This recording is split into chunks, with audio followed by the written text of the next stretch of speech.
자, 윤 대통령의 탄핵 심판 선고일이 이제 결정되면서 정치권의 표정도 시시각각 달라지고 있습니다. 이 관건은 역시 헌재의 결론이겠죠. 개별 의원들의 얘기를 좀 보시죠. 박균택 민주당 의원, 인용이 5, 기각 또는 각하가 3이라고 단정할 수는 없지만 그럴 수 있다는 생각을 해야 한다. 최악의 경우일 수도 생각해야 된다. 가능성만으로도 너무 위험한 상황이다. 오늘 아침 라디오 인터뷰에서 한 발언이니까 아마 지금 물어보면 또 다른 얘기를 할 것 같아요. 좀 더 긍정적으로 얘기를 하겠죠. 그리고 윤상현 국민의힘 의원, 선고일이 딱 잡히고 나서 오늘 기자회견하면서 한 내용입니다.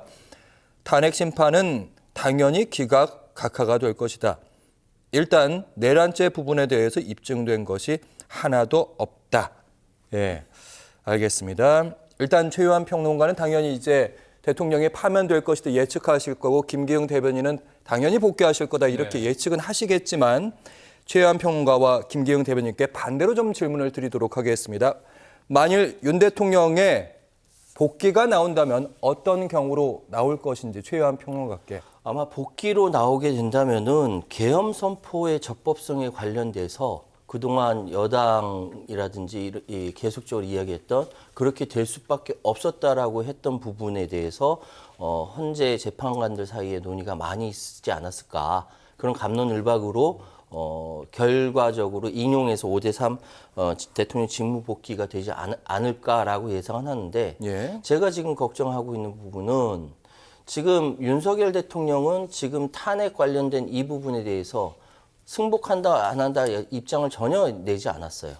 입장을 내지 않고 오로지 국민의힘에서 야당에 대해 승복하라라고 이야기를 하고 있는데 이건 야당이 승복하고 안 하고의 문제가 아니라 국민이 승복하고 안 하고의 문제입니다. 이제 국민은 5대3이든 4대4든 이렇게 나오게 됐을 때 결과적으로 제가 예측하는 대로 계엄 선포의 적법성을 가지고 서로 갑론을박하다가 이렇게 결론이 났을 때 과연 국민이 이 부분에 대해서 인정하고 그래 대통령 다시 해라 라고 할런지 그리고 이것이 제2의 제3의 계엄을 해도 된다라는 면허증을 주는 것 아니냐라는 이야기에 대해서 과연 윤석열 대통령은 이 부분에서 어떻게 답변을 할 것인지 또 어떻게 행동을 할 것인지 굉장히 우려할 수밖에 없는 것이고 지금 외환위 취재는 건드리지도 않은 상황인데 제가 사실은 두 분께 좀 얄궂은 질문을 드린 건데 서로 전망하는 것과 다른 쪽의 전망을 해보라고 해서 죄송해요. 좀 군색해지는 여기까지만 측면이 있는데 말씀드릴게요. 그래도 얘기는 좀 더 한 발자국만 더 나갈 테니까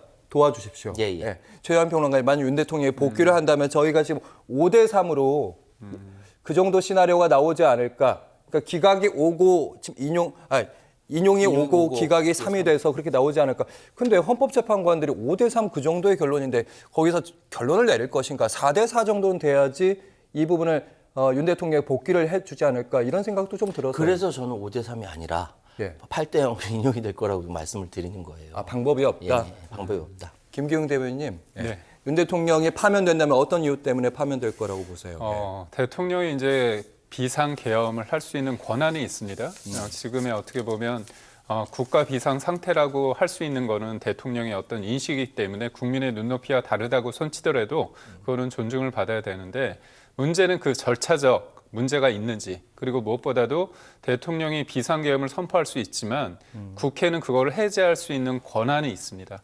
근데 실질적으로 국회군이 갔을 때 그게 실질적으로 국회 봉쇄를 통해서 그게 국회 해제가 됐지만 실질적으로 뭔가 국회를 봉쇄해서 해제하지 못하도록 뭔가 어떤 물리적인 어떤 행사를 했다고 헌재가 만약에 그걸 판단한다면 대통령은 국회에 대해서 뭔가 경고를 하기 위해서 질서 유지를 위해서 군을 투입했다고 하지만 헌재가 볼 때는 그게 아니다. 사실상 국헌을 문란케 할 것이다.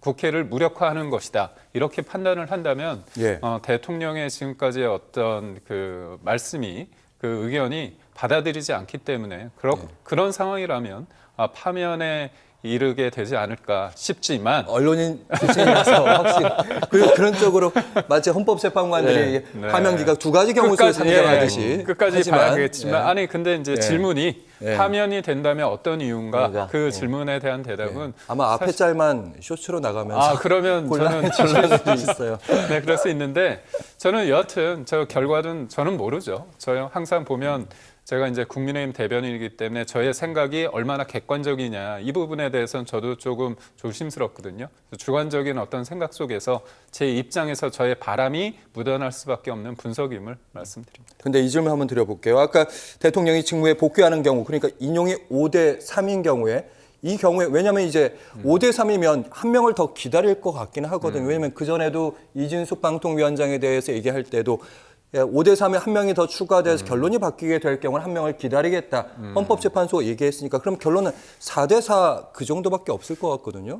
저는 그렇지 않은 게 예. 이게 이제 대통령에 대해서 헌재가 탄핵에 이르거나 위헌 심판을 하거나 그런 경우에는 과반수가 아니라 이건 3분의 2이지 않습니까? 그래서 이제 원래는 9명입니다. 그렇기 때문에 6이라는 숫자가 됐을 때만 인용이 되는데 지금 5대 3이라면 사실상 인용이 아니라 기각이죠. 근데 원래는 그렇습니다. 예. 헌재의 어떤 결정에 대해서 국민들이 납득이 되려면 아무래도 하나의 방향으로 그게 인용이든 아니면 기각이든 그렇게 되면 국민들이 그걸 받아들이기가 좋을 거라고 생각했는데 현실상 그건 어렵다고 보는 것 같습니다. 왜냐하면 그 한덕수 권한대행 관련해서 7대 1이라는 숫자가 나오지 않았습니까? 저는 거기에서 분명하게 다 기각 8이라고 생각했는데 그렇다면 지금의 헌재 구성원들, 재판관들의 어떤 생각들이 좀 다양할 수 있다. 그렇다면 마냥 하나의 목소리로 기다리는 것보다는 예. 현재 상황을 인식하고 결정문을 통해서 사람들이 그걸 봤을 때 이런 면에서 기각이고 각하고 이런 면에서 있었을 때는 또 인용이겠구나. 각각의 어떤 소수 의견이 좀 반영되는 결과가 나오지 않을까 싶습니다. 그러니까 우리가 조금 그 부분 조심해야 할 부분은요. 헌재에서 수십 년 동안 재판만 담당하신 분들인데 당연히 대한민국 국민이니까 개인적인 성향은 다 있겠죠. 그러나 헌법재판관으로서 이 사안이 헌법과 법률에 위반이 되는지 안 되는지 그리고 그것이 과한지 그렇지 않은지를 판단하는데 과연 그 개인의 개인적인 정치적 성향이 거기에 개입이 될 것인가 저는 그렇게 생각하지 않아요.